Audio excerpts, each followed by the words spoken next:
Nothing can be more frustrating when you sit down to watch one of your favorite programs using Spectrum Internet and you run into issues or your speeds are real slow. Well, in today's tech video, I'm going to show you how to fix Spectrum if it isn't working on your Toshiba Smart TV.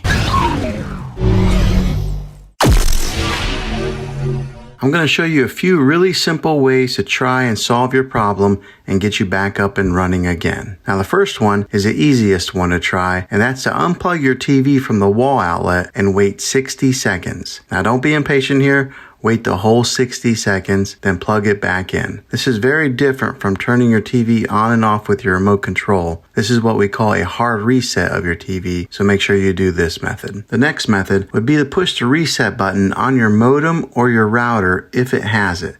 Not all routers have this button, but if yours does, give that a try. Now, if that doesn't work, then find your router that is giving you Wi-Fi and unplug the power to that for 60 seconds. Then plug it back in. This is very different than pushing the reset button on your router, so hopefully this will work. If not, let's move on to the next method. Move your router to a different location so that it's more open and it can broadcast a signal better without any interference. Now, if you're using a Spectrum TV app, then try deleting the app off of your TV. Go to where the apps are located on your system and remove the app altogether. Then reinstall the Spectrum TV app again. After you reinstall it, you might have to log back in with all of your credentials, but hopefully this will work. Well, hopefully this video was helpful for you. If it was, go ahead and throw a thumbs up on it. Go ahead and subscribe to my channel. I make tech videos all the time, and I would love to have you back in the next one. Take care.